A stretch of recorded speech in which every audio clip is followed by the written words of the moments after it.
أعوذ بالله من الشيطان الرجيم بسم الله الرحمن الرحيم رب زدني علما اللهم نبئني بحقيقة الأشياء إلهكم إله واحد لا إله إلا هو الرحمن الرحيم لا حول ولا قوة إلا بالله۔ السلام علیکم۔ فی زمانہ گیس معدہ اور تخدیر معدہ کا بہت چرچا ہے، لیکن یہ دونوں کوئی بیماریاں نہیں ہیں، دونوں ایک دوسرے کی الٹ علامات ہیں۔ سادہ لفظوں میں یوں سمجھ لیں، دونوں میں زمین آسمان کا فرق ہے۔ گیس کا مطلب ہے نظام ہضم بشمول معدہ اور آنتیں پھول جانا، وزنی محسوس ہونا، تناؤ کی کیفیت محسوس ہونا۔ اگر یہ ہوا پیدا ہوتی رہے اور خارج ہوتی رہے تو عموماً تکلیف دہ نہیں ہوتی۔ وضو قائم نہیں رہتا۔ مسجد یا کوئی ایسی جگہ جہاں زیادہ لوگ جمع ہوں، آدمی سبکی محسوس کرتا ہے۔ گیس پیدا کیوں ہوتی ہے، یہ ہے اصل سوال۔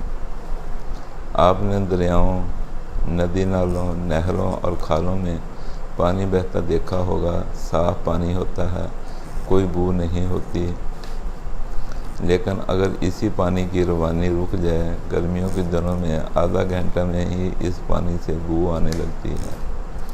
اسی طرح اگر کھائی کی خوراک اپنے مقررہ وقت پر ایک مقام سے دوسرے مقام تک پہنچتی رہے، اس میں تعفن پیدا نہیں ہوگا۔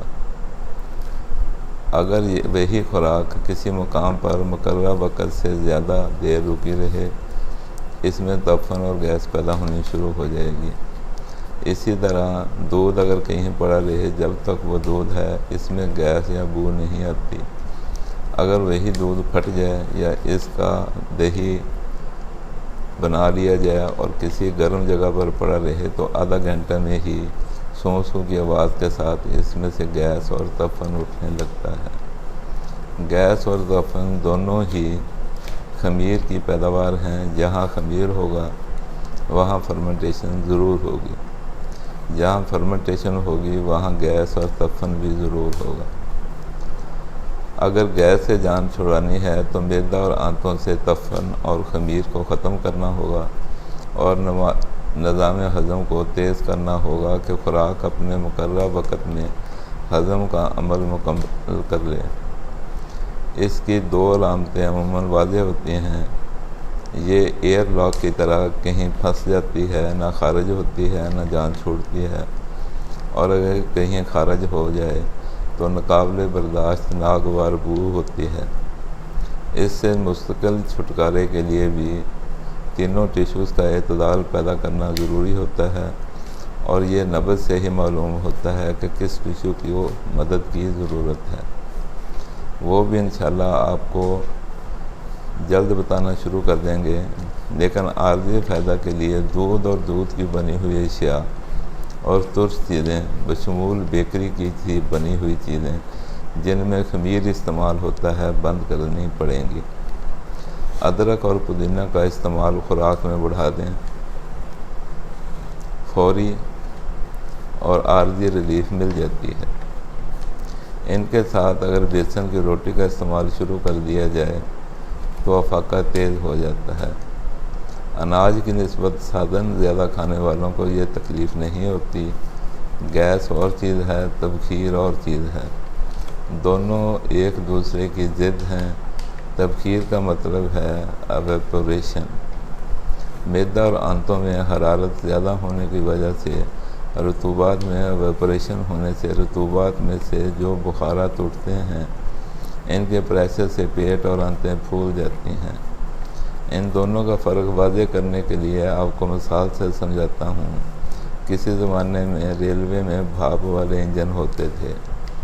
ان انجنوں میں فائر مین ہوتے تھے جو پانی بوائلر کے نیچے مسلسل کوئلہ جھونکتے رہتے تھے، اور اس بھاپ کی طاقت سے وہ انجن پوری گاڑی کو کھینچتا تھا۔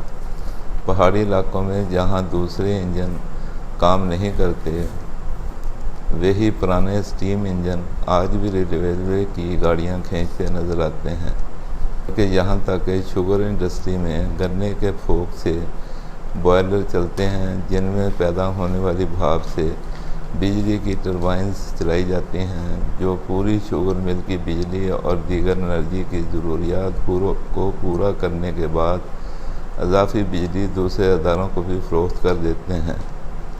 لیکن یہ طاقت صرف اس وقت تک رہتی ہے جب تک درجہ حرارت بوائلنگ پوائنٹ سے اوپر رہتا ہے۔ جیسے ہی ٹیمپریچر کم ہوتا ہے، بھاپ پانی کی شکل اختیار کر لیتی ہے، سارا زور اور پریشر ختم ہو جاتا ہے۔ اس کی بڑی علامت یہ ہوتی ہے کہ اس کا اخراج زیادہ ہوتا ہے اور اس میں بو بالکل نہیں ہوتی۔